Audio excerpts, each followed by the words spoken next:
नमस्कार प्यारे दोस्तों, स्वागत है आपका क्रिकेट सपोर्टा के ऑनलाइन मंच से। मैं हूं आपके बीच एक बार फिर से। मेरा नाम है पुनीत और आपको पता है कि मैं कंप्यूटर की क्लासेस आपको पढ़ाता हूं।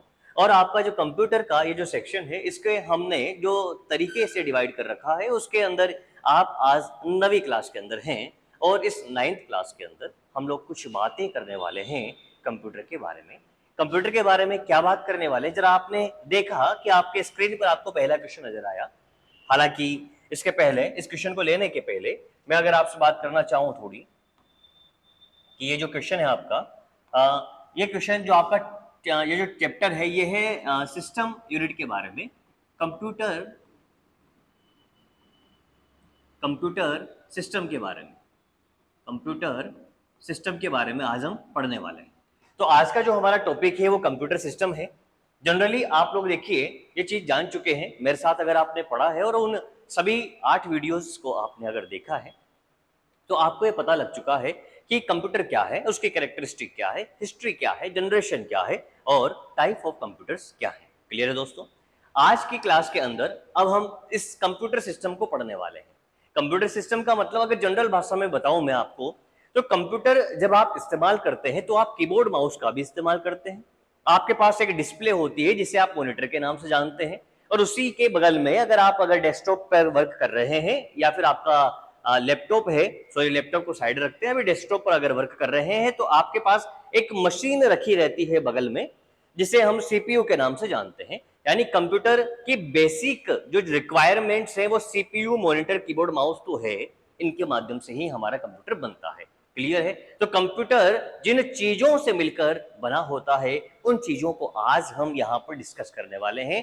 कौन सी चीज क्या काम करती है इनको जानेंगे। क्लियर है दोस्तों? देखिए क्या चल रहा है। कंप्यूटर सिस्टम आज हमारा चैप्टर है। अब ये कंप्यूटर सिस्टम क्या होता है, अभी अभी मैंने आपसे कुछ बात करी है, इसको थोड़ा सा मैं यहाँ पर बना रहा हूँ। जो बात मैंने अभी बोली थी कि मेरे पास एक सिस्टम है, ये हो गया। उसके बाद ये मेरा कीबोर्ड हो चुका है, ये माउस हो गया, और मेरा यहाँ पर ये सीपीयू है, और ये पूरा हमारा कंप्यूटर सिस्टम है। इसको हम लोग कह सकते हैं क्या, आउटपुट यूनिट कह सकते हैं। फिलहाल तो मैं इसको आउटपुट डिवाइस कहूंगा, लेकिन आउटपुट डिवाइस में आउटपुट यूनिट का पार्ट है। ये किसका पार्ट है? सिस्टम यूनिट का पार्ट है। अब ये यूनिट्स क्या है वो बाद में आ जाएगी, पहले आप इसको आउटपुट डिवाइस बोल दीजिए। ठीक है? ये क्या हो गया? इनपुट डिवाइस हो गया, इनपुट डिवाइस हो गया। ये क्या हो गया? ये हमारा सीपीयू हो गया। और ये भी कौन सा डिवाइस हो गया? ये भी इनपुट डिवाइस हो गया। यानी ये इनपुट डिवाइस है, ये दोनों के दोनों क्या है? इनपुट डिवाइस है। ये आउटपुट डिवाइस है, ये आउटपुट डिवाइस है, और ये हमारा सीपीयू है, ये हमारा सीपीयू है। यानी ये हमारी कौन सी डिवाइस है? प्रोसेसिंग डिवाइस है। अब आप जरा याद कीजिए कि अगर आपने शुरू की क्लासें ली है तो मैंने आपको बताया था कि कंप्यूटर के बेसिक बुनियादी कार्य क्या होते हैं, कंप्यूटर के जो बुनियादी वर्क होते हैं, कंप्यूटर के जो बुनियादी काम होते हैं। क्या बताए थे मैंने? क्या आप भूले तो नहीं है? आपको मैंने बताया था कि कंप्यूटर यूजर से क्या कर लेता है, कंप्यूटर यूजर से इनपुट ले लेता है। कंप्यूटर यूजर से इनपुट ले लेता है, उसकी क्या करा देता है? उसकी प्रोसेसिंग करवा लेता है। उसकी क्या करवा लेता है? प्रोसेसिंग करवा लेता है। आउटपुट प्रोड्यूस करता है, और आउटपुट प्रोड्यूस करने के बाद भविष्य में अगर आपको उसे उपयोग करना है तो उसे स्टोर भी करता है, उसे स्टोर भी करता है। ये चीजें मैंने आपको समझा दी थी। अब जरा और बात करेंगे, क्या है देखिए कि इनपुट लेगा तो इनपुट लेने के लिए जिस डिवाइस का इस्तेमाल करेगा वो इनपुट डिवाइस होगी। तो कंप्यूटर सिस्टम के अंदर इसको एक अलग पार्ट में बनाया गया है जिसे इनपुट यूनिट कहा गया है। उसी प्रकार अगर कंप्यूटर पे प्रोसेसिंग करनी है तो प्रोसेसिंग करने के लिए एक प्रोसेसिंग यूनिट होती है जिसे हम सिस्टम यूनिट के नाम से जानते हैं, जिसे आप सीपीयू कहते हैं। उसके बाद आउटपुट कहीं ना कहीं पर शो किया जाएगा। तो जहां पर आउटपुट आपको शो करना है उसको बताने के लिए एक यूनिट होती है हमारे पास में, जिसे आउटपुट यूनिट कहा जाता है। और उस आउटपुट यूनिट में एक यूनिट आपके सामने मॉनिटर नजर आ रहा है, यानी ये हमारी एक आउटपुट डिवाइस होगी। और चीजों को स्टोर करने के लिए, कंप्यूटर में अगर कोई चीज आपको स्टोर करनी है तो स्टोर करने के लिए मेरे पास एक स्टोर यूनिट यानी मेमोरी यूनिट होती है। और वो मेमोरी यूनिट आपको अलग से देखने को नहीं मिलती है, वो कहां पर होती है, इसी सीपीयू के अंदर लगी रहती है, इसी सीपीयू के अंदर लगी रहती है। यानी आप जब जनरली एक डेस्कटॉप कंप्यूटर देखते हैं तो आपको मॉनिटर, कीबोर्ड माउस और ये सीपीयू आपको नजर आता है। तो आज मैं इन्हीं के बारे में थोड़ी सी चर्चा करने वाला हूं। अब ये जो डायग्राम आपको दिख रहा है ये तो वो फॉर्म है इसकी जो आपको नजर आती है, लेकिन ये आर्किटेक्चर, ये जो डायग्राम देने वाला एक साइंटिस्ट था, उस साइंटिस्ट ने एक इसका ब्लॉक डायग्राम बनाया था, कंप्यूटर सिस्टम का ब्लॉक डायग्राम बनाया था। तो उस कंप्यूटर सिस्टम के बारे में आज मैं चर्चा करने वाला हूं। तो ये हमारा कंप्यूटर सिस्टम का जो ब्लॉक डायग्राम है ये किसने दिया था, जॉन वॉन न्यूमैन ने दिया था। किसने दिया था, वॉन न्यूमैन ने दिया था। तो वॉन न्यूमैन के द्वारा जो हमारा कंप्यूटर सिस्टम का जो आर्किटेक्चर दिया गया, कंप्यूटर सिस्टम का जो आर्किटेक्चर दिया गया था वो क्या था, वो ये था कि हमारे पास एक क्या रहेगी, हमारे पास में एक क्या होगी, हमारे पास में एक सिस्टम यूनिट होगी। इसको हम लोग क्या कहेंगे, इसको हम लोग सिस्टम यूनिट कहेंगे। इन नामों को ध्यान से देखना आप, सिस्टम यूनिट, क्योंकि आगे जाके मेरे सारे क्वेश्चन जो हैं वो इन्हीं पर बेस्ड है। ये सिस्टम यूनिट हो गया। कंप्यूटर को इनपुट देने के लिए हमें इनपुट डिवाइसेस की आवश्यकता होती है, तो इसे हम लोग ने क्या कहा है, इनपुट यूनिट कहा है। क्या बोला है, इनपुट यूनिट बोला है। तो ये हमारे पास में इनपुट यूनिट है। यहां से हम लोग डेटा किसके अंदर एंटर कराते हैं, सिस्टम यूनिट में डालते हैं, और फिर उसके सिस्टम यूनिट के अंदर सारी प्रोसेसिंग सिस्टम यूनिट के अंदर होती है। उसके बाद जहां पर आपको आउटपुट मिलता है वो जो यूनिट होती है वो आउटपुट यूनिट होती है। वो कैसी यूनिट होती है, आउटपुट यूनिट होती है। क्लियर है दोस्तों। और इस डेटा को स्टोर करने के लिए हमारे पास में क्या होती है, एक मेमोरी यूनिट होती है। एक क्या होती है, मेमोरी यूनिट होती है। एक हमारे पास में मेमोरी यूनिट होती है। आगे की जो अगली क्लासें होंगी उनमें ये सारी चीजें आप सेपरेट पढ़ेंगे। इनपुट यूनिट अगली क्लास जो आएगी वो इनपुट यूनिट के बारे में आएगी, उसमें आप पूरी चीज इनपुट यूनिट के बारे में जानेंगे। उसके बाद एक क्लास आएगी जिसमें आप आउटपुट यूनिट के बारे में सब बातें जानेंगे। एक क्लास होगी जिसमें आप मेमोरी यूनिट के बारे में सब बातें जानेंगे। तो ये सारी चीजें सेपरेट पढ़ने की है। आज हम किसके बारे में जानकारी लेना चाहते हैं, only and only system unit के बारे में जानकारी लेना चाहते हैं। सिस्टम यूनिट का मतलब मेरे दोस्तों, हम सीपीयू के बारे में जानना चाहते हैं। ये जो सिस्टम यूनिट होती है यही क्या है, यही हमारा सीपीयू है। इसके अंदर दो चीजें मेन कंपोनेंट होते हैं, एक तो होता है एएलयू, एक क्या होता है, एक होता है एएलयू और एक क्या होता है, एक होता है सीयू। तो एएलयू होता है और एक सीयू होता है। तो हमारा जो सिस्टम यूनिट है इसके अंदर दो प्रकार की यूनिट्स और वर्क करती है, जिसे एएलयू को कहा जाता है, एएलयू को क्या कहा जाता है, अर्थमेटिक लॉजिक यूनिट कहा जाता है। अर्थमेटिक लॉजिक यूनिट होता है। और जो सीयू होता है, सीयू क्या होता है, सीयू कंट्रोल यूनिट होता है। सीयू क्या होता है, कंट्रोल यूनिट होता है। अब ये क्या वर्क करता है इसको हम लोग अभी आगे जानेंगे, कंटिन्यू क्वेश्चनों के माध्यम से जानेंगे कि कंट्रोल यूनिट क्या है, एएलयू क्या है। लेकिन आप एक बात समझिए कि यूजर से इनपुट लेने के बाद में सारी प्रोसेसिंग जिस यूनिट के अंदर होती है वो सिस्टम यूनिट है। उसी को ही हम लोग सीपीयू कहते हैं। इसी को क्या कहा जाता है, सीपीयू कहा जाता है। ठीक है। सीपीयू का मतलब क्या हो गया, सीपीयू का मतलब हो गया सेंट्रल प्रोसेसिंग यूनिट हो गया। यानी अगर आपसे कोई बात कहे कि प्रोसेसिंग यूनिट कौन सी है, तो जो सिस्टम यूनिट होती है वही हमारी प्रोसेसिंग यूनिट है। और जहां पर आउटपुट प्रदान किया जाता है आउटपुट यूनिट, और जहां पर चीजों को स्टोर किया जाता है वो क्या हो गई, वो हमारी मेमोरी यूनिट हो गई है। ठीक है। चलिए, तो ये हमारा पूरा सिस्टम है और आज जिसके बारे में बात करने वाले हैं हम लोग इस सिस्टम यूनिट के बारे में बात करने वाले हैं। ठीक है, बात समझ में आ गई आपको। अब आते हैं हम लोग हमारे पहले क्वेश्चन पर। पहला क्वेश्चन क्या था, जरा ध्यान दीजिए। क्या लिखा हुआ है, निम्नलिखित में से कंप्यूटर की प्रोसेसिंग यूनिट कौन सी है। तो कंप्यूटर की प्रोसेसिंग यूनिट के बारे में बात चल रही है। अब प्रोसेसिंग यूनिट क्या होता है मैंने आपको समझाया अभी। प्रोसेसिंग यूनिट बोले तो वही हमारी सिस्टम यूनिट, वही हमारी सिस्टम यूनिट। और इसी सिस्टम यूनिट को और क्या कहा गया है, इसी सिस्टम यूनिट को क्या कहा गया है? सीपीयू कहा गया है। तो अब आप आपका आंसर यहां से तलाशिए, क्या क्या होगा? निम्नलिखित में से कंप्यूटर की प्रोसेसिंग यूनिट कौन सी है? मदरबोर्ड? बिल्कुल नहीं। Graphic card? नहीं। मेमोरी? नहीं। आंसर क्या लगेगा? आंसर लगेगा आपका सीपीयू। बात समझ में आई ना? तो देखिए, जानकारी जो मेरे को देनी थी वो तो मैं दे चुका हूं, अब मैं आपको क्वेश्चन करा रहा हूं, और यही चीज है आपकी कि एक बार कॉन्सेप्ट समझ लिया, अब इन क्लासेस के माध्यम से आप फायदा उठाओ एग्जाम में आए हुए क्वेश्चनों को सोल्व करने का, ठीक है ना? ओके, कि एग्जाम में क्वेश्चन कैसा आया, पढ़ाने में तो मैंने पढ़ा दिया आपको कि ये सिस्टम यूनिट है, ये मेमोरी यूनिट है, अब बाकी सारी जानकारी आप क्वेश्चनों के माध्यम से लेते रहिए। इससे बेहतर आपको मतलब इस तरीके से सजा के जो आपको चीजें दी गई है, सारी चीजें, कॉन्सेप्ट भी बता दिया, और उसके बाद एक एक करके मैं आपको क्या बता रहा हूं, क्वेश्चंस भी मैं इसमें आपको बता रहा हूं। तो देखिए भैया दोस्तों, क्या है, कंप्यूटर में एक शब्द का आकार कितना होता है, आपसे पूछा है। कंप्यूटर में एक शब्द का आकार होता है, अब ये पूछा है वर्ड लेंथ, कंप्यूटर में शब्द का आकार क्या होता है? देखिए क्या होता है, कंप्यूटर की अलग अलग कैपेसिटी होती है, कोई 16 बिट ऑपरेटिंग सिस्टम पर वर्क करता है, कोई 32 बिट होता है, कोई 64 बिट ऑपरेटिंग सिस्टम होता है।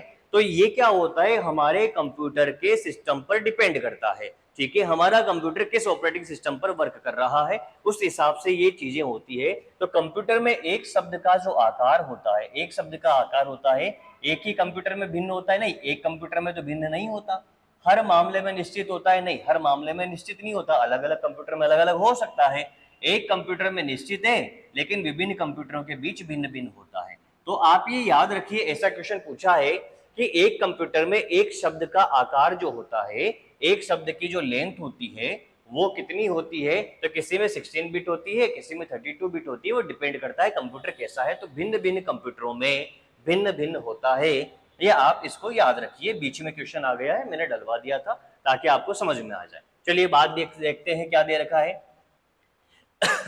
निम्नलिखित में से कौन सीपीयू के घटक हैं? अब सीपीयू के घटक कौन कौन से होते हैं जरा ध्यान दीजिए। देखिए सीपीयू के अंदर क्या होता है, थोड़ा सा अगर मैं आपको बताना चाहूं तो ये हमारा सीपीयू होता है, ठीक है। सिस्टम यूनिट को क्या कहते हैं?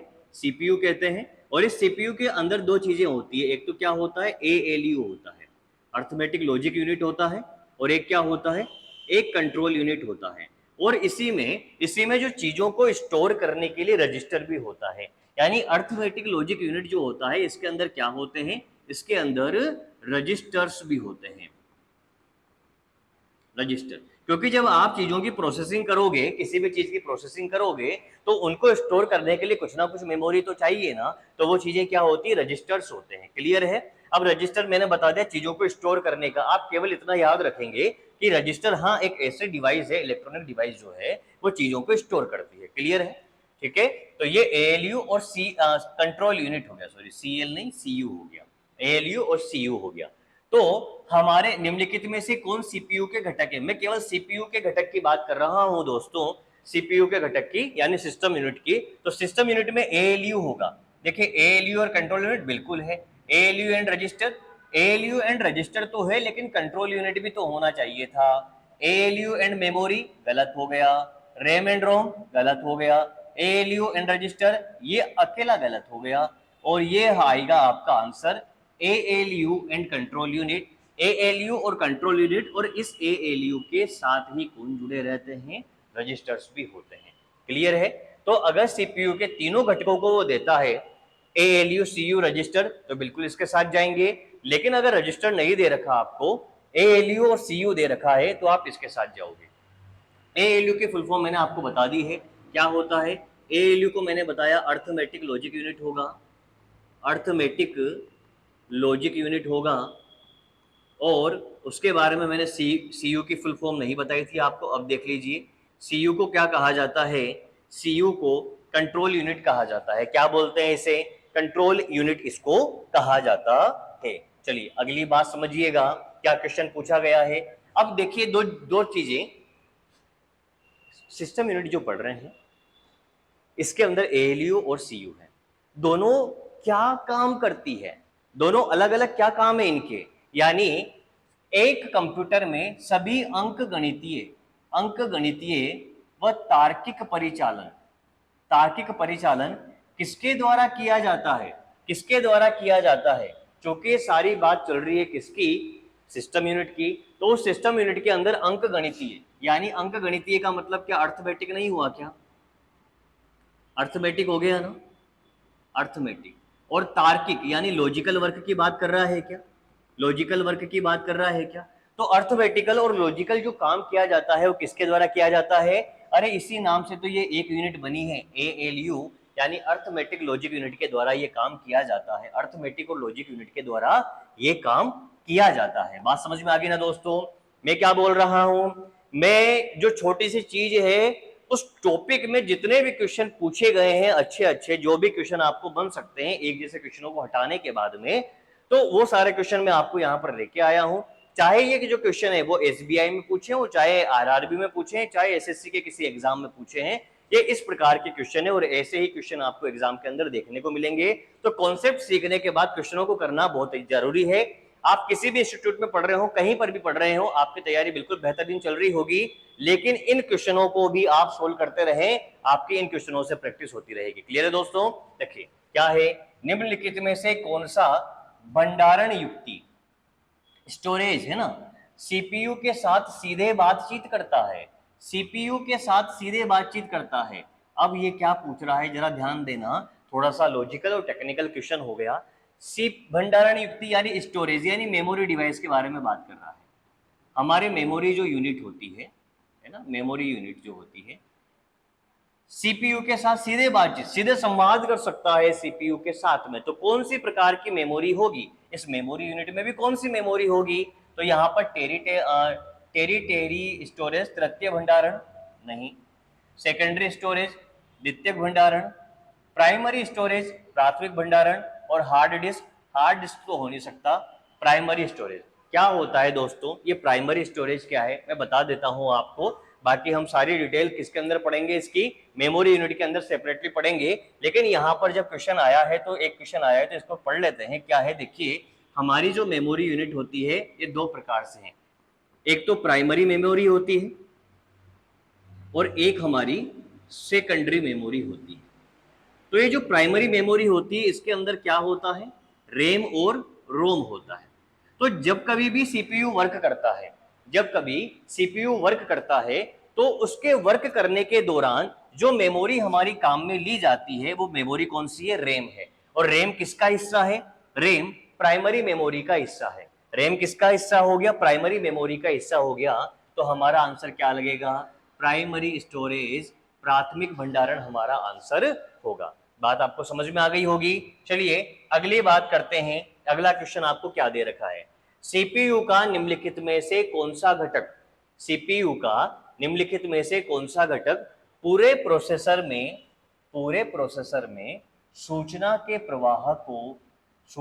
प्रवाह को बनाए रखता है और नियंत्रित करता है। लाइन को समझना, हम CPU की बात कर रहे हैं, हम बात किसकी कर रहे हैं, CPU की बात कर रहे हैं।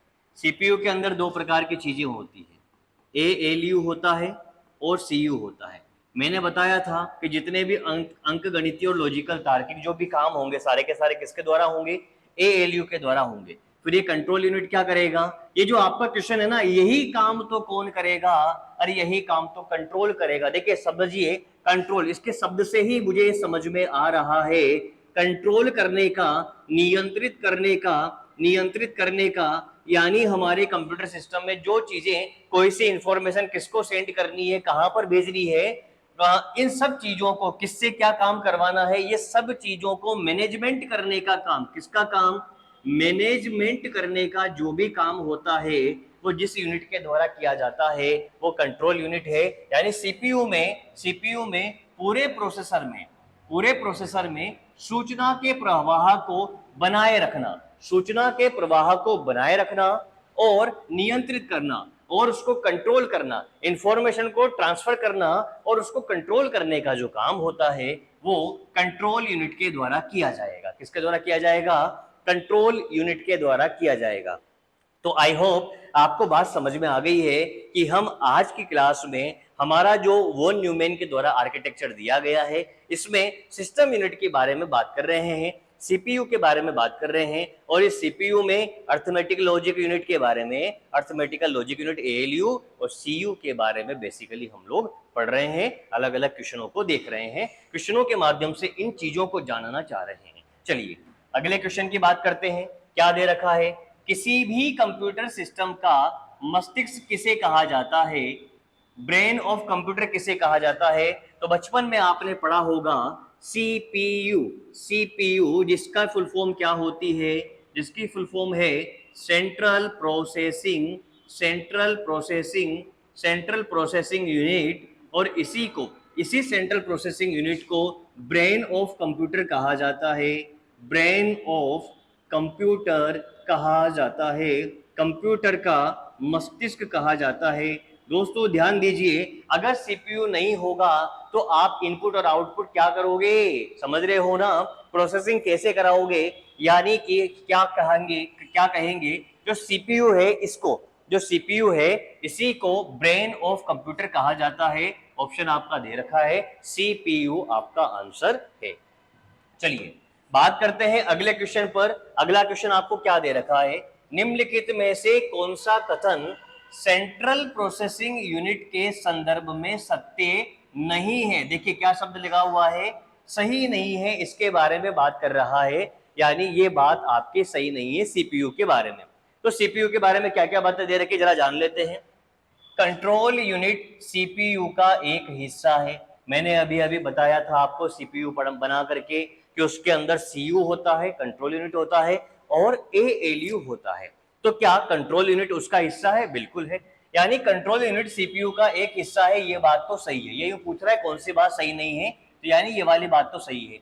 सीपीयू संग्रहित प्रोग्राम निर्देशों को निष्पादित करता है, यानी सीपीयू जो स्टोर प्रोग्राम होते हैं उनको एग्जीक्यूट कराता है क्या? बिल्कुल कराता है, ठीक है। सीपीयू को माइक्रो प्रोसेसर के रूप में भी जाना जाता है, बिल्कुल, सेंट्रल प्रोसेसिंग यूनिट सीपीयू और ये माइक्रो प्रोसेसर होता है, ये हो गया।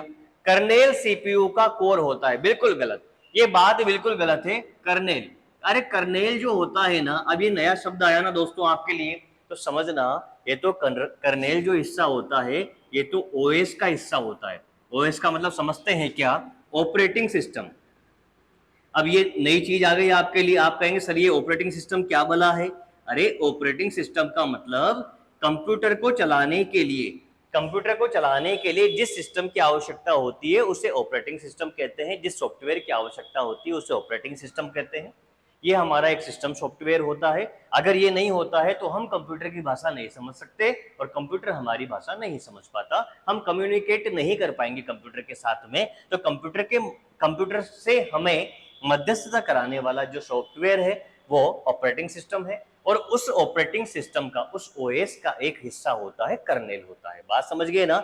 यानी ये हमारा प्रोसेसिंग जो यूनिट है सीपीयू का हिस्सा नहीं है, यानी हमारा आंसर क्या बनेगा? ऑप्शन नंबर डी हमारा आंसर बनेगा। बात आ गई आपको समझ में? चलिए बात करेंगे अगले क्वेश्चन पर, अगले क्वेश्चन पर बात करेंगे। आ रहा है ना समझ में? आ रही है, होगी सारी बातें समझ में आपको? क्वेश्चन देखो क्या दे रखा है, कंप्यूटर किस तरह के ऑपरेशन परफॉर्म कर सकता है? किस तरीके के ऑपरेशन कर लेता है, कंप्यूटर कैसे काम कर लेता है? आपको पता है प्रोसेसिंग यूनिट अर्थमेटिक और लॉजिकल काम कर लेती है, यानी कंप्यूटर अंक गणितीय और तार्किक काम कर लेता है। मौखिक और अंक गणितीय गलत हो गया, तार्किक और संज्ञानात्मक गलत हो गया, मौखिक और तार्किक गलत हो गया। बात कौन सा आया? अर्थमेटिकल और लॉजिकल। तभी तो हमने कहा कि हमारे पास क्या है, एएलयू है। एएलयू क्या काम करती है? एएलयू अर्थमेटिकल, अर्थमेटिकल, अर्थमेटिकल और कौन सा? और लॉजिकल काम, दोनों काम कर लेती है। तो यही आपका आंसर बनेगा। क्वेश्चनों को पूछने का तरीका एग्जाम के अनुसार अलग अलग हो रहा है और उन्हीं पर हम लोग बात कर रहे हैं। सीपीयू का पूर्ण रूप क्या है? देखिए एग्जाम के अंदर क्वेश्चन आया, सीपीयू का पूर्ण रूप क्या है? सेंट्रल प्रोसेसिंग यूनिट आपको बताया है, central processing unit. Central performance गलत हो गया, कॉमन गलत हो गया, कॉमन गलत हो गया, यानी सीपीयू का पूर्ण रूप आपको समझ में आ गया। अगला देखिए, वर्तमान में सीपीयू द्वारा, वर्तमान समय में देखिए प्रेजेंट टाइम की बात कर रहा है, प्रेजेंट टाइम की बात कर रहा है, यानी जब प्रोसेसिंग चल रही है उस टाइम की, सीपीयू द्वारा निष्पादित प्रोग्राम, जो भी प्रोग्राम एग्जीक्यूट किया गया है और डेटा निम्न में से कौन स्टोर करता है, यानी ये कह रहा है कि जब प्रोसेसिंग चल रही है तो प्रोसेसिंग चलने के दौरान सीपीयू के अंदर चीजों को स्टोर कौन करता है, प्राइमरी मेमोरी, सहायक मेमोरी, गौण मेमोरी, तृतीयक मेमोरी। ये चीजें गलत है, कौन सी है? Primary memory. देखिए यहाँ पर ऑप्शन क्या है, प्राइमरी मेमोरी का ही ऑप्शन है, तो मैं क्या लगाऊंगा यहाँ पर? प्राइमरी मेमोरी ही लगाऊंगा, क्योंकि चीजें प्राइमरी मेमोरी में ही स्टोर की जाएगी, प्राइमरी मेमोरी से ही चीजों को लिया जाएगा। बात समझ गए? और यहीं पर चीजें स्टोर होगी। अगर प्रोसेसिंग के दौरान लाइट चली जाती है, कुछ भी काम ऐसा हो जाता है जिससे प्रोसेसिंग बंद हो जाती है, तो आपका डेटा लॉस्ट हो जाएगा। समझ गएगा बात को? तो प्राइमरी मेमोरी की बात चल रही है। अगला क्वेश्चन देखिए क्या दे रखा है, निम्न में से कौन सीपीयू को आंतरिक भंडारण प्रदान करता है? आंतरिक भंडारण प्रदान करता है, कौन करता है भैया? रजिस्टर करता है, रजिस्टर एंड रैम करता है, रैम करता है, हार्ड डिस्क करता है।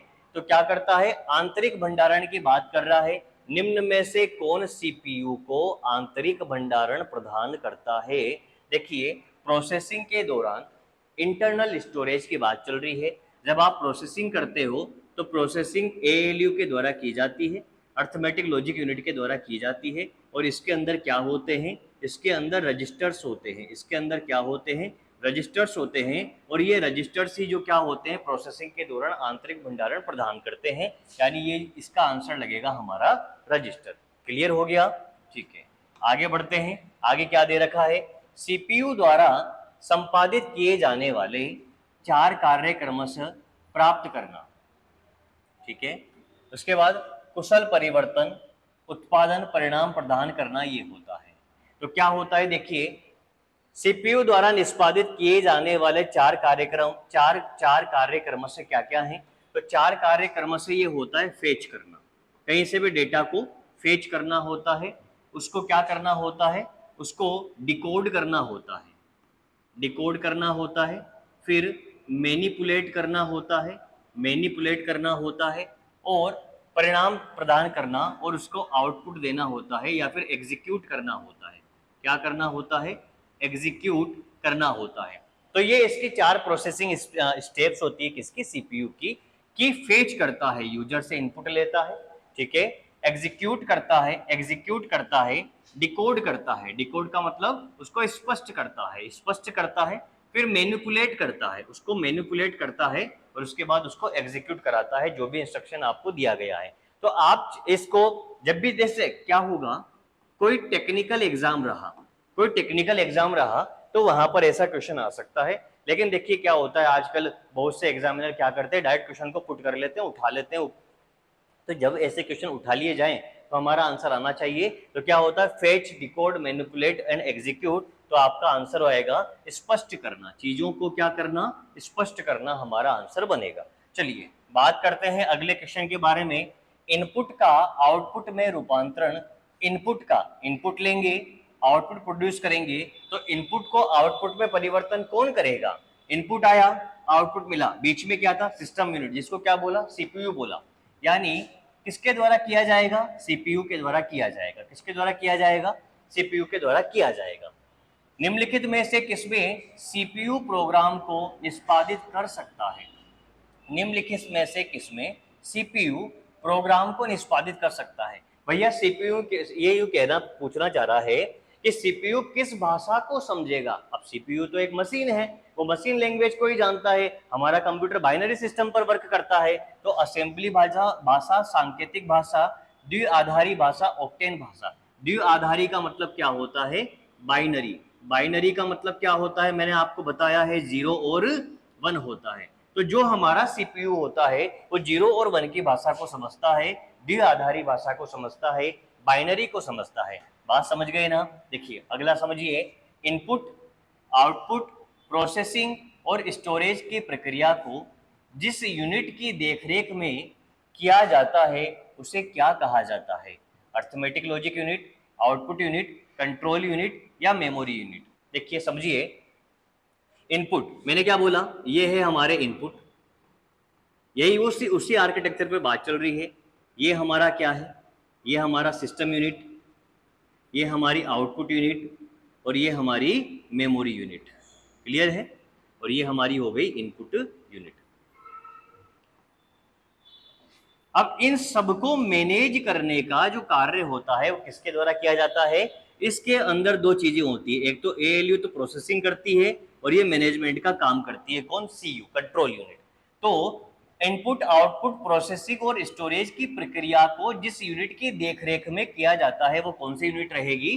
कंट्रोल यूनिट होगी। ये कंट्रोल करेगी यूजर से इंफॉर्मेशन आई, क्या इंफॉर्मेशन आई, किसको स्टोर कराना है, किसको प्रोसेसिंग करानी है, प्रोसेसिंग कराने के बाद में आउटपुट को कहाँ स्टोर करना है, कहाँ पर भेजना है, ये सारा डिसीजन किसके द्वारा किया जाता है? कंट्रोल यूनिट के द्वारा किया जाता है। यानी पूरी तरीके से मैनेजर है, पूरी तरीके से क्या है? मैनेजर है। मैनेजमेंट का काम कंट्रोल यूनिट के माध्यम से प्रोसेसिंग के दौरान किया जाता है। चलिए आगे क्या लिखा हुआ है? कंट्रोल यूनिट को कंप्यूटर का क्या कहा जाता है? अब मैंने आपको कंप्यूटर के क्या बता दिए? मैंने आपको कंप्यूटर के पिताजी बता दिए, कंप्यूटर की माताजी बता दी, कंप्यूटर का मस्तिष्क बता दिया, कंप्यूटर का मस्तिष्क भी बता दिया, कंप्यूटर का मस्तिष्क किसे कहा गया है। अब यहाँ पर इसने पूछा है कंट्रोल यूनिट को कंप्यूटर का क्या कहा जाता है। देखिए कंट्रोल यूनिट क्या करता है? कंट्रोल यूनिट हमारे कंप्यूटर सिस्टम के अंदर सूचनाओं को, इंफॉर्मेशन को कंट्रोल करता है, एक जगह से दूसरी जगह पे ट्रांसफर करता है। जरा समझिए इसे, हमारी बॉडी के अंदर हमारा जो ब्लड है उसको सर्कुलेट करने का काम नाड़ी तंत्र करता है, ठीक है। हमारा जो नर्वस सिस्टम है ये करता है, यानी हमारा जो स्नायु केंद्र अथवा जो मस्तिष्क स्नायु केंद्र जो होता है इसे स्नायु केंद्र कहा गया है। सभी विकल्प सही नहीं है, गुर्दा सही नहीं है, हृदय सही नहीं है, क्या है? स्नायु केंद्र है, स्नायु केंद्र है। यानी मस्तिष्क बता दिया और एक हमारा क्या हो गया? स्नायु केंद्र हो गया, स्नायु केंद्र हो गया। यानी कंट्रोल यूनिट को क्या कहा जाएगा? स्नायु केंद्र कहा जाएगा, ठीक है। इसके बाद कंप्यूटर के पिताजी कौन है? आपको पता है क्या कौन है? चार्ल्स बेबेज है। कंप्यूटर के पिताजी कौन है? चार्ल्स बेबेज है। माताजी कौन है? माताजी कौन है? अगस्ता लवलेस है, अगस्ता लवलेस है, अगस्ता लवलेस है। उसके बाद कंप्यूटर का मस्तिष्क किसे कहा गया है? सीपीयू का कहा गया है। स्नायु केंद्र किसे कहा गया है? कंप्यूटर का जो स्नायु केंद्र है किसे कहा गया है? कंट्रोल यूनिट को कहा गया है, कंट्रोल यूनिट को कहा गया है। बात समझ में आ गई? कंप्यूटर का दिल क्या होता है? कंप्यूटर का हार्ट क्या होता है? कंप्यूटर का जो हार्ट होता है, अगर शरीर में से हार्ट निकाल लिया जाए तो शरीर किसी काम का नहीं है। और यहाँ पर कंप्यूटर का जो हार्ट होता है, कंप्यूटर का जो दिल होता है वो क्या है? मदरबोर्ड है। अगर आप कंप्यूटर के मदरबोर्ड को निकाल दें तो कंप्यूटर में फिर कुछ भी नहीं है, क्योंकि इस मदरबोर्ड पर ही तो सारे इक्विपमेंट लगे हुए हैं। आपके सीपीयू वगैरह सब लैपटॉप के अंदर, पता है ना आपको, मदरबोर्ड के अंदर ही सब कुछ चीजें लगी हुई है। तो ये मदरबोर्ड हार्ट होता है, ठीक है। चलिए बात करते हैं आगे। डेटा प्रोसेसिंग, डेटा प्रोसेसिंग के चरणों में सही क्रम को पहचानें। तो डेटा प्रोसेसिंग के अंदर सही क्रम क्या होगा? सबसे पहले हम लोग क्या लेंगे? सबसे पहले हम लोग इनपुट लेते हैं। तो इनपुट होगी, प्रोसेसिंग गलत हो गई। सबसे पहले इनपुट होगा, आउटपुट गलत हो गया। इनपुट के बाद प्रोसेसिंग होगी, इनपुट के बाद प्रोसेसिंग होगी, आउटपुट आएगा, फिर स्टोर करेंगे। इनपुट लेंगे, प्रोसेसिंग होगी, आउटपुट आएगा, फिर स्टोर करेंगे। बिल्कुल ऑप्शन नंबर डी के साथ जाएंगे आप। इनपुट लेते हैं, प्रोसेसिंग होती है, आउटपुट आता है, उसके बाद उसको हम लोग स्टोर करते हैं। देखो बने रहिए, वीडियो के अंदर आपको और भी क्वेश्चनों को देखने को मिलेंगे और एग्जाम में आए हुए क्वेश्चन इन जिस बात को मैं कर रहा हूं उससे कैसे पूछे गए हैं आप यहाँ पर सीखते जाएंगे। कंप्यूटर के कार्य करने की गति को निम्न मात्रक में मापा जाता है। अब कंप्यूटर के कार्य करने की गति को किस में मापते हैं? कंप्यूटर किस गति से कार्य करता है? Megabytes, megahertz, 16 bit, millisecond. अब यहाँ पर देखिए कंप्यूटर के कार्य करने की जो गति होती है, कंप्यूटर के कार्य करने की जो गति होती है इसको किस में नापते हैं भैया? यहाँ पर हो गया मेगाहर्ट्ज में नापते हैं, ठीक है। कंप्यूटर के कार्य करने की गति को किसके अंदर मापा जाता है? मेगाहर्ट्ज के अंदर नापा जाता है। मेगाहर्ट्ज बोल दीजिए, गीगाहर्ट्ज बोल दीजिए। ये हर्ट्ज जो होता है, आप कहते हो ना 2.4 गीगाहर्ट्ज का प्रोसेसर, यानी प्रोसेसर का जो ये मात्रक है, प्रोसेसिंग पावर का जो मात्रक है वो हर्ट्ज होता है। कितना हर्ट्ज होता है? ये हर्ट्ज होता है, क्लियर है। तो हर्ट्ज जो होता है, हर्ट्ज एक मात्रक है किसका? प्रोसेसिंग स्पीड बताने का, कंप्यूटर की प्रोसेसिंग स्पीड बताने का। कंप्यूटर की प्रोसेसिंग स्पीड देखिए इस पर डिपेंड करती है सीपीएस पर। सीपीएस का मतलब होता है साइकिल पर सेकंड। साइकिल पर सेकंड, एक सेकंड के अंदर कितनी साइकिल रोटेट होती है, साइकिल पर सेकंड। और इसको हम लोग किसके अंदर बता सकते हैं? मेगाहर्ट्ज के अंदर, गीगाहर्ट्ज के अंदर। यहाँ पर ऑप्शन में क्या दे रखा है? मेगाहर्ट्ज दे रखा है। तो हम लोग किस आंसर के साथ जाएंगे? मेगाहर्ट्ज के साथ जाएंगे। चलिए अगला क्या दे रखा है? निम्नलिखित में से कौन सा वेद मात्रक सीपीयू की गति को नहीं दर्शाता है? देखिए सीपीयू की गति को हम लोग किस में दर्शाते हैं?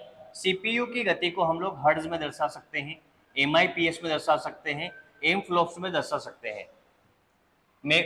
फ्लॉप का मतलब हो गया ये जो होता है फ्लोटिंग पॉइंट पर सेकंड होता है, मिलियंस ऑफ इंस्ट्रक्शन पर सेकंड होता है, हर्ट्ज के अंदर दर्शाया जा सकता है। यानी कंप्यूटर की जो गति के जो मात्रक होते हैं, सीपीयू की जो गति होती है ना हमारी, सीपीयू की जो प्रोसेसिंग स्पीड होती है, बात समझिए, जो प्रोसेसिंग स्पीड होती है इसको हम लोग ऐसे दर्शा सकते हैं, हर्ट्ज के अंदर दर्शा सकते हैं, इसको हम लोग एमआईपीएस के अंदर दर्शा सकते हैं, कितने मिलियंस ऑफ इंस्ट्रक्शन पर सेकंड है। यदि हमारा कंप्यूटर सुपर कंप्यूटर है तो इसको फ्लॉप्स में दर्शाया जा सकता है, फ्लोटिंग पॉइंट पर सेकंड है। तो ये सारे के सारे सीपीयू की गति के मात्रक हैं। इसके पहले के क्वेश्चन में एमआईपीएस नहीं था, हर्ट्ज को लगाया, कहीं एमआईपीएस होता है तो एमआईपीएस आपका आंसर बनता है। तो यहाँ पर क्या नहीं है? बाइट नहीं है। सीपीयू की गति को कौन नहीं दर्शाता है? तो याद रखेंगे आप लोग, आपका आंसर क्या बनेगा? बाइट आपका आंसर बनेगा। चलिए तो ये कुछ एक क्वेश्चन हुए। अब इसके अलावा कुछ एक क्वेश्चन जो स्टार्टिंग में थे उनको भी मैं आपको पढ़ा देता हूं। क्या क्या क्वेश्चन है जरा ध्यान देते हैं।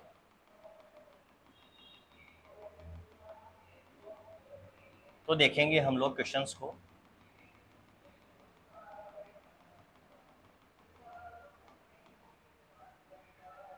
ये आपका पहला क्वेश्चन देखिए क्या है? किसी संसाधक द्वारा प्रति सेकंड की जा सकने वाली संक्रियाओं की संख्या का निर्धारण किसके द्वारा किया जाता है? इसे मेगाहर्ट्ज या गीगाहर्ट्ज में व्यक्त किया जाता है। तो क्या होगा? देखिए किसी संसाधक द्वारा प्रति सेकंड की जा सकने वाली संक्रियाओं की संख्या का निर्धारण, जो प्रति सेकंड जो प्रोसेसिंग की जा रही है, प्रति सेकंड जो प्रोसेसिंग की जा रही है, इसका निर्धारण हम किसके द्वारा किया जाता है? इसका निर्धारण सीपीएस के द्वारा किया जाता है कि कितनी साइकिल पर सेकंड चल रही है, और इसको बताया जाता है किस मात्रक के द्वारा? हर्ट्ज के द्वारा, मेगाहर्ट्ज या गीगाहर्ट्ज के द्वारा। यही बात मैंने आपसे करी थी। और इसी चीज को, सीपीएस को क्लॉक पर सेकंड है ना, इसको क्या कहा जाता है? क्लॉक स्पीड कहा जाता है, जो कि क्या होती है? कितनी साइकिल पर सेकंड चल रही है। बात आपको समझ में आ गई? क्लियर है? अगला देखो क्या बन रहा है। कंप्यूटर के प्रोसेसर की गति को निम्न में से किस में मापा जाता है? अब यहाँ पर क्या दे रखा है? बीपीएस दे रखा है, बैंड दे रखा है, हर्ट्ज दे रखा है और एमआईपीएस दे रखा है। तो यहाँ पर देखिए हर्ट्ज है। अब हर्ट्ज के अंदर नहीं नापते, हर्ट्ज तो किसी और चीज का मात्रक भी होता है। हर्ट्ज नहीं, हम लोग नापते हैं किसके अंदर? मेगा हर्ट्ज के अंदर नापते हैं, मेगा हर्ट्ज या फिर गीगा हर्ट्ज के अंदर नापते हैं। तो आप ये देखकर इसको मत लगा देना, ये तो गलत हो गया। अब कौन सा बचा? एमआईपीएस बचा। क्या बचा? एमआईपीएस बच्चा यहाँ पर कंफ्यूज जाता है कि सर हर्ट्ज तो दे रखा है। दोस्तों मैंने हर्ट्ज नहीं बोला, मैंने क्या बोला? मेगा हर्ट्ज गीगा हर्ट्ज होता तो बिल्कुल सही था। तो यहाँ पर क्या आ जाएगा? एमआईपीएस। अब मेरा ऑप्शन बनेगा मिलियंस ऑफ इंस्ट्रक्शन पर सेकंड। देखिए अगला क्या है?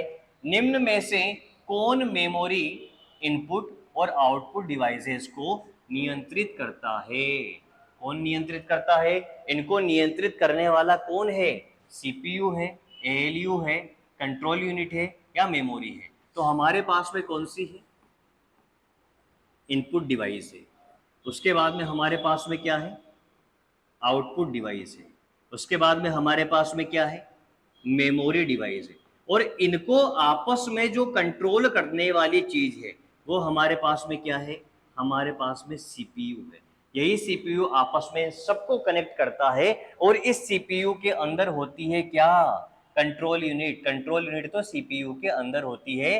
तो निम्न में से कौन मेमोरी इनपुट और आउटपुट डिवाइसेस को नियंत्रित करता है? तो इन सबको मैनेज करने का काम सीपीयू के द्वारा किया जाता है। सीपीयू के द्वारा इनको नियंत्रित करने का काम किया जाता है। क्लियर है? आगे देखिए, निम्नलिखित में से सीपीयू का कौन सा भाग एएलयू क्रिया विधि के दौरान अस्थायी रूप से आंकड़ों का संग्रहण करता है? आंकड़ों का संग्रहण करता है। आंकड़ों का संग्रहण करता है किसके दौरान? प्रोसेसिंग के दौरान।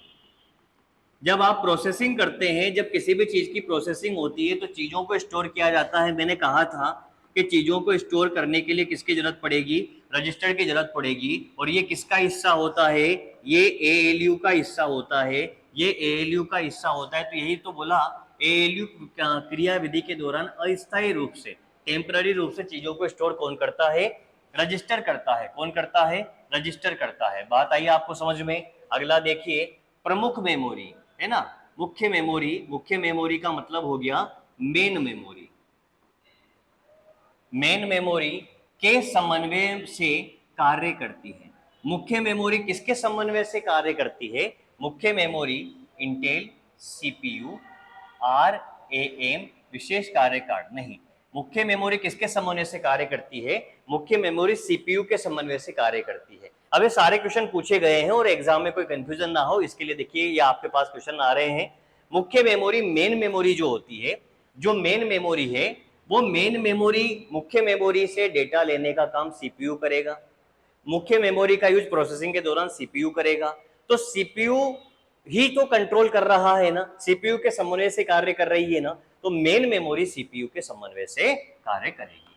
अगला देखिए, निम्नलिखित में से उच्च गति, हाई स्पीड सूक्ष्म कार्य संपादन माइक्रो प्रोसेसर का एक उदाहरण है। हाई स्पीड माइक्रो प्रोसेसर का उदाहरण इनमें से कौन सा है? तो माइक्रो प्रोसेसर की बात चल रही है। प्रिंटर माइक्रो प्रोसेसर नहीं होता, कीबोर्ड नहीं होता, सीडी रोम नहीं होता, पेंटियम होता है। तो प्रोसेसर का एक नाम है। जैसे अभी हमारे पास में इंटेल का आ रहा है कोर वगैरह, वैसे ही ये आ रहा था, पहले पेंटियम आता था। तो पेंटियम जो है ये भी एक प्रकार का माइक्रो प्रोसेसर ही है। चलिए बात करते हैं आगे। निम्नलिखित उत्पादों में से कौन सा उत्पाद पेंटियम ब्रांड नाम से बेचा जाता है? अब पेंटियम ब्रांड नाम किसका है? अभी हमने पढ़ा माइक्रो प्रोसेसर का है। तो एक चिप होती है, तो कंप्यूटर चिप है, मोबाइल चिप है, कंप्यूटर है, माइक्रो प्रोसेसर है, बिल्कुल माइक्रो प्रोसेसर है।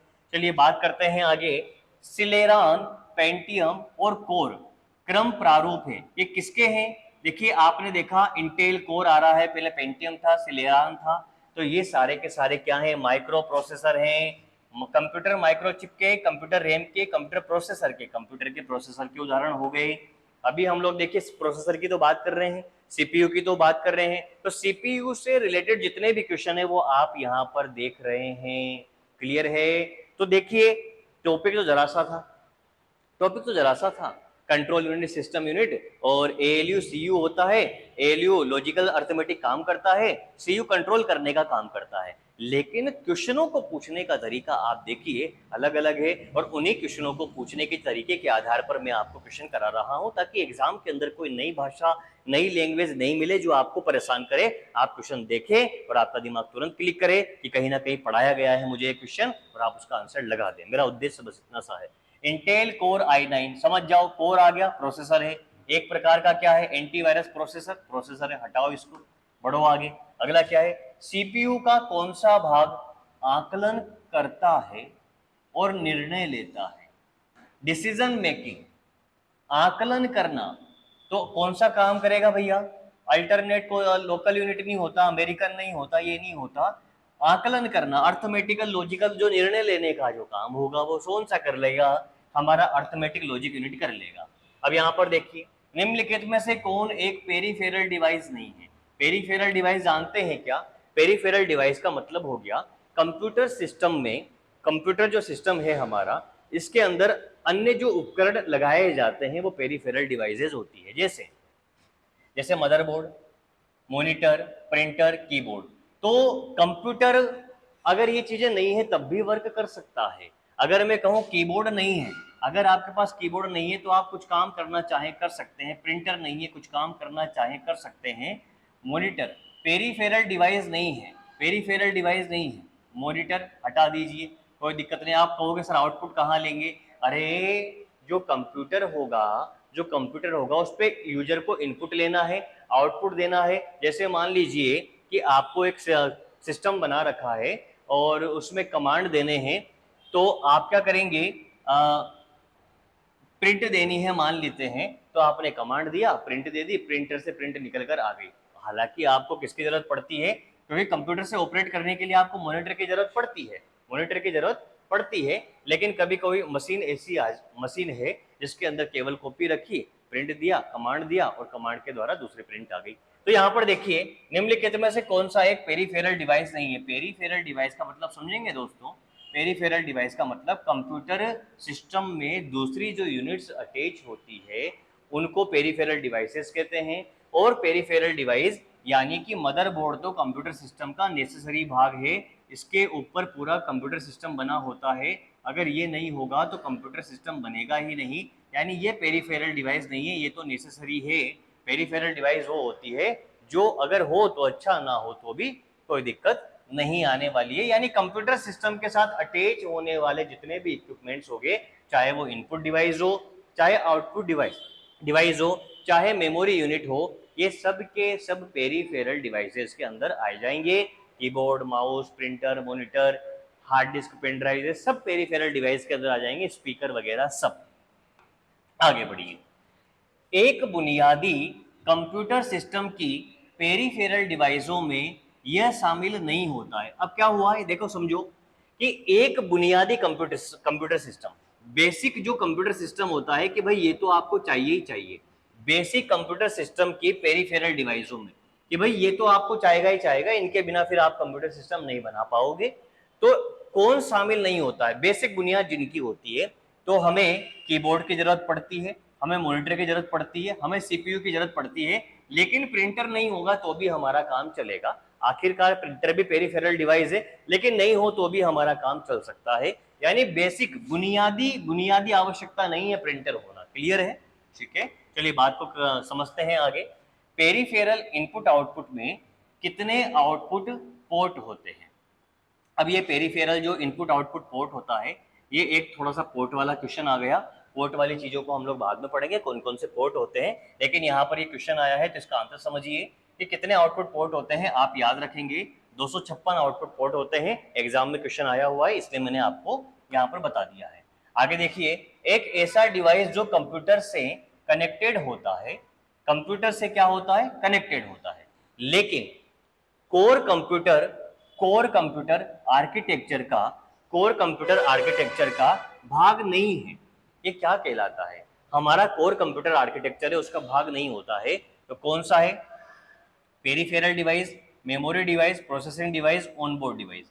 यहां पर देखिए कि क्या होगा, कंप्यूटर का जो कोर सिस्टम होता है उसमें मेमोरी होती है, प्रोसेसिंग होती है, ऑनबोर्ड डिवाइस होती है। पेरीफेरल डिवाइस जो होगी, पेरीफेरल डिवाइस का मतलब एक्स्ट्रा, कंप्यूटर का बुनियादी हिस्सा नहीं है। पेरीफेरल डिवाइस नहीं होगा तो भी काम चलेगा। देखिए आगे क्या है, एएलयू का पूर्ण रूप क्या है? एएलयू का पूर्ण रूप मैंने आपको अच्छे तरीके से बता दिया है, अर्थमेटिक लॉजिक यूनिट होता है। क्या होता है?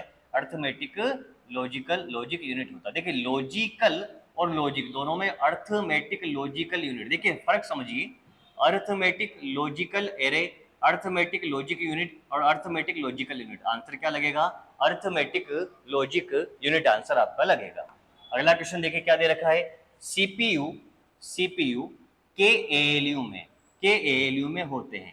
मैंने आपको यही लाइन स्पष्ट करके बताई थी और इसी लाइन से क्वेश्चन छपा है। देखो क्या छपा है, सीपीयू के एएलयू में क्या होते हैं? रजिस्टर होते हैं भैया, रजिस्टर होते हैं। रजिस्टर में चीजों को स्टोर करता है।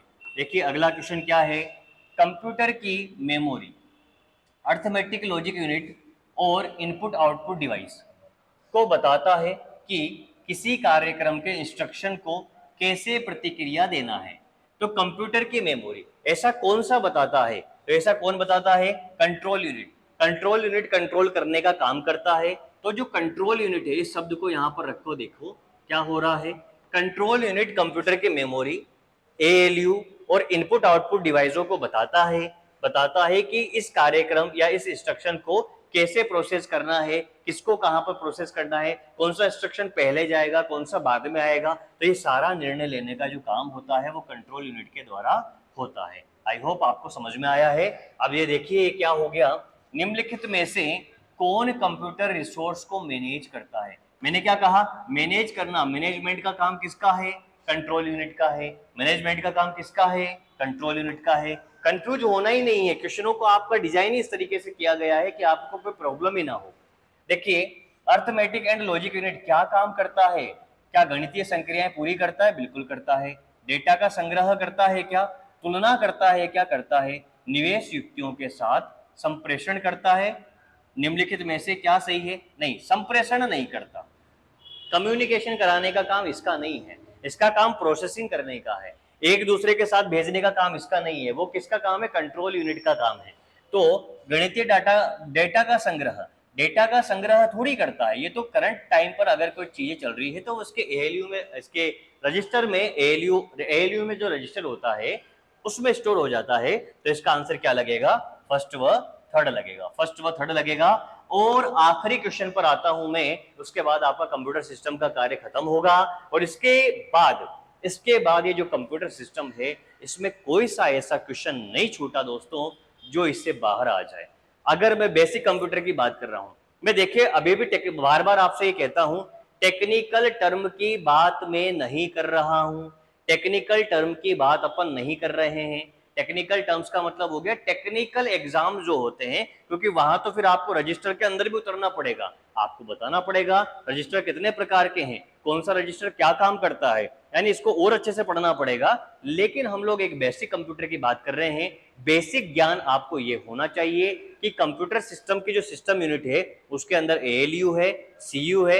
एएलयू अर्थमेटिक लॉजिक काम करता है, सीयू कंट्रोल करने का काम करता है, ठीक है। और इन्हीं दोनों पॉइंट से रिलेटेड ये आज की क्लास थी, जिसके अंदर आपने इतने सारे क्वेश्चंस को देखा है। क्लियर है। सीपीयू और इनपुट आउटपुट के बीच सिग्नलों के मूवमेंट को कौन नियंत्रित करता है। सीपीयू और इनपुट आउटपुट के बीच में, ये हमारा सीपीयू है, ये हमारा सीपीयू है, ये हमारी इनपुट यूनिट लगी हुई है, ये हमारी मेमोरी यूनिट लगी हुई है। तो सीपीयू और इनपुट आउटपुट के बीच ये हमारी इनपुट है और ये हमारा क्या है, आउटपुट है। तो इसके मूवमेंट को कौन नियंत्रित करेगा, ALU control unit, memory unit, या फिर मेमोरी कर नहीं सकती, सेकेंडरी स्टोरेज कर नहीं सकता, एएलयू अर्थमेटिक लॉजिक काम करेगा। तो बचता कौन सा है, बचता only and only control unit है। तो दोस्तों ये सारा का सारा जो कॉन्सेप्ट था आज हमने पढ़ा था, किसके बारे में पढ़ा था, आज हमने ये जो पढ़ा है ये कंप्यूटर सिस्टम के बारे में पढ़ा है। और इस कंप्यूटर सिस्टम के बारे में जितने भी क्वेश्चन बन सकते थे वो मैंने आज आपको कवर कराए हैं। मैं आशा करता हूं कि इस वीडियोस में जितनी भी जानकारी आपको दे रखी है उसमें एक भी चीज आपकी छूटी भी नहीं है और आप इसे बेहतरीन तरीके से पढ़कर कंट्रोल यूनिट, प्रोसेसिंग यूनिट और कंप्यूटर के जो सिस्टम यूनिट है उसको पढ़ सकते हैं। कंप्यूटर का जो आर्किटेक्चर मैंने बताया इसके अंदर 3-4 तरह के यूनिट्स के बारे में मैंने बात करी, input unit, output unit, system unit, memory unit.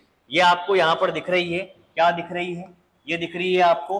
तो इसको आज हमने पढ़ लिया है, किसको पढ़ लिया, सिस्टम यूनिट को पढ़ लिया। अब एक एक करके हम लोग पढ़ना स्टार्ट करेंगे। अब हमारी कहानी इनपुट यूनिट के बारे में चलेगी।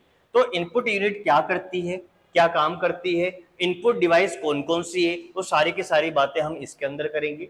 अगली क्लास में फिर हम आउटपुट यूनिट के बारे में चर्चा करेंगे और आउटपुट डिवाइस कौन कौन सी है उसके बारे में बात करेंगे और फिर मेमोरी के बारे में बात करना स्टार्ट करेंगे। तो जो चीजें आप पढ़ते हो input device, output device, memory वगैरह, वो अब जाके आपकी स्टार्ट होगी इस 8वीं क्लास के, इस 8वीं 9वीं क्लास के बाद में। तो ठीक है दोस्तों, ये अपनी क्लास कंप्लीट होती है, ठीक है। तो बने रहिए मेरे साथ, कंटिन्यू बने रहिए। मैं आपसे यही कहता हूँ कंटिन्यू बने रहिए, सारा कंप्यूटर में कंप्लीट आपका करवा दूंगा, कहीं कुछ और तलाशने की जरूरत नहीं है।